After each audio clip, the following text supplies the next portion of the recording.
We've made it to championship weekend, AFC championship. It's the Chiefs again, but they're on the road in Baltimore. We'll talk about it next on DJ Football.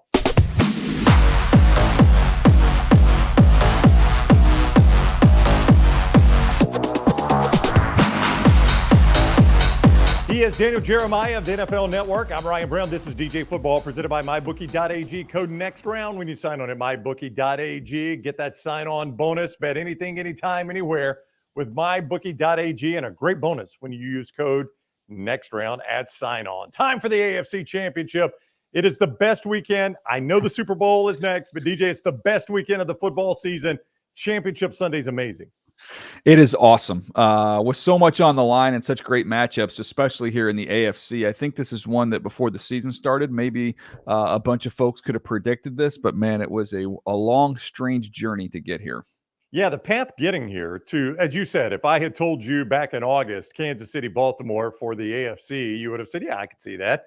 Yep. You might have thought it was in Kansas City. You certainly would not have expected the Chiefs to travel the road they have traveled, not just being on the road, but the road they've traveled all season.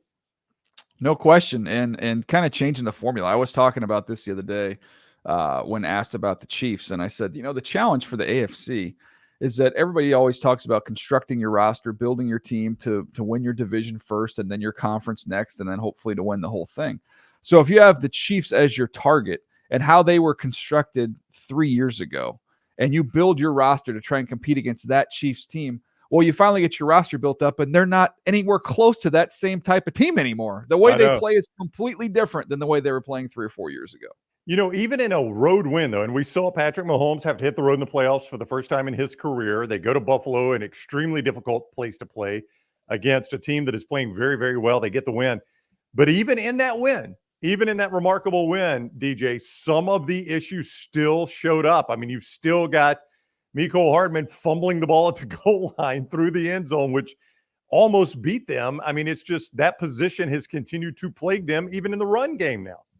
Yeah, no question. Some self-inflicted wounds there. But the other side of it is the way that they're running the ball with Pacheco, and then as dominant as the defense has been, and that's really been the story of this year's Chiefs, is their defense has been unbelievable. I feel like when I watch them, I don't know where you feel on this, but watching that game last week, I felt like Josh Allen needed to be Superman on 10 to 14, 15 type plays, whereas Mahomes only had to do that 4 or 5 times, which he did, as he always does. But I feel like he doesn't have to go above and beyond as many times as maybe in years past. It's not as dependent on the quarterback position, even with some of the issues they've had at wide receiver and the drops. Even Kelsey's been a part of some of the drops over the last month. But there's not as much required of them because the defense is so dang good. And it's an easy thing for me to say, but watching especially the fourth quarter of the game, I felt like you had a quarterback that knew he was equipped to handle these situations and a quarterback that was still learning if he was able to equipped to handle these situations. And Allen didn't make great throws at times in the fourth quarter, but to your point, anytime Mahomes' number was called in the second half, he was there, and it's what he's done his entire career. Yeah, he's just really comfortable. He's really comfortable in those moments, and I think that only comes with being in those moments, and he's been in them a ton. To be in his 6th straight conference championship game speaks to that. So he has a little heartbeat there. He's able to make plays. I will say, I felt like at least in the big moments of the game, outside of that fumble out of the end zone, I felt like those Chiefs players around him, helped. And I thought Josh Allen got failed a little bit by his left tackle, got failed a little bit by his wide receivers at the end in some crucial moments. But again, it's not a surprise how we got here. It is a surprise, but the fact that we're here with Mahomes and Andy Reid once again, one game away from a Super Bowl, that doesn't surprise anybody. You mentioned the failure of the left tackle. That was a lot of the reason behind that was the guy he was having to block. And that one big missed touchdown pass by Allen, it was a pressure from Jones that didn't get all the way home, but it certainly affected Josh Allen. And that's part of the deal with that Kansas City defense you got to deal with. That guy is awful good. Yeah, he's dominant. I mean, and even the hustle play on the fumble with Josh Allen, the from the backside for Chris Jones to get there to make that play is ridiculous. And, you're in trouble if you have one weak spot along the offensive line because you can line him up anywhere. You can put him over the center if you want to. You can put him over the left tackle, right tackle, anywhere in between. And that's what makes him absolutely such a nightmare. And then the other thing is, defensively for them, Spagnuolo gets credit, Chris Jones gets credit. They have so many young secondary players. They have linebackers. They have depth there. They all can run. But to me, like the biggest thing is these guys tackle, man. Like in an era where we don't, have as much contact in practice, and it's sports science and all these things and protecting players and let's be fresh. These guys tackle like you're going back in a time machine, like it's the 80s. It's physical and they do not miss. All right, Baltimore is the opponent. They get the home game, and they're a 3.5-point favorite at mybookie.ag. We'll talk about the Ravens side of this in just 1 second, but a reminder, if you go to mybookie.ag right now and enter code next round, you will get a sign-on bonus. That's just a bonus they give you to play right away. You win once with it. It is yours forever. You don't have to win like 5, 6, 7, 8, 9, 10 times like at some places. You can bet anything, anytime, anywhere with mybookie.ag. And don't forget code next round to get that sign-on bonus at mybookie.ag. Also, manscaped.com. I have right here the Handyman. It is the travel compact razor that is good anywhere, as all their products are. The Lawnmower 5.0. They've got a brand new edition of the Lawnmower, which takes care of the entire body, including the undercarriage.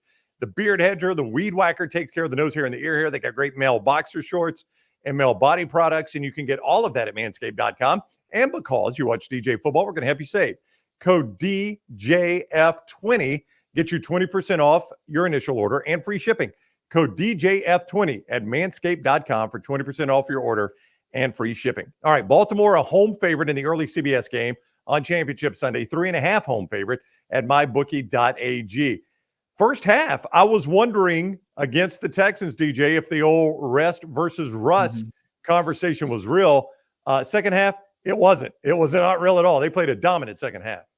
Yeah, 10-10 at halftime, but even at halftime, I mean, they'd only surrendered 3 points to the Houston offense. You get the kick return, which really kind of was the only offense they were able to generate. The defense was dominant from quarter one all the way to the end, and the offense, it felt like in the second half, I think I even tweeted this out, it felt like a high school game where you go into the locker room at halftime and you tell everybody else on the team, go get some oranges, and you just call over Lamar and say, okay, just take it over. Okay. Just go. Yeah. You're the quarterback. You're going to touch the ball every play. You're the best athlete on the field. Just go do it.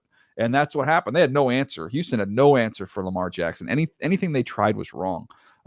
If they started blitzing him, they had some success early blitzing him, but then it was like, okay, well, I'll just get the ball out quick. And then it's like, okay, we're going to rush 4 and try and play coverage. And then you get Denzel Perriman one-on-one with Lamar Jackson in space.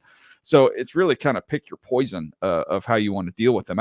I'm fascinated in this matchup against Kansas City. Every strength for one team is a strength for the other team in terms of, you look at the second level defense for the Ravens going up against the Chiefs and Isaiah Pacheco and the tight end in the middle of the field with Kelsey. The Ravens are as good as anybody in the middle of the field. You flip it over to the other side and you go, okay, the offensive line of the Ravens is really good. The defensive front of the Chiefs is really good. You're going to get out in space with those athletes. Everyone matches up. So it's, kind of where is the X factor going to come in this game? I think that's why it's such a close line, why it's such a close contest. I really thought the absence of Marlon Humphrey might catch up with the Ravens a little bit against Zay Flowers and Nico Collins. And Marlon's a tremendous player, but, you didn't really notice it that much. And it would seem as though, as good as Mahomes is, all we've talked about is those receivers. It seems as though his absence is even lessened playing against that group of receivers against Kansas City. They suffocate you when you watch it. They play top down. They know because of their exotic pressure looks that Mike McDonald puts together that you're not going to have a long time to hold the ball. And that's whether they're sending 5 guys, 6 guys, 4 guys, whatever. The disguise is so good that they're able to get run-throughs. And so the corners play flat-footed and they drive on everything, which not only leads to them making, really sure physical open field tackles, but it leads to them getting their hands on the football as well. So, I mean, there's not a lot of flaws there with that defense. You try and say, how are you going to attack them? Well, the Rams attacked them. You know how they attacked them? By Matthew Stafford fitting balls into boxes about this big.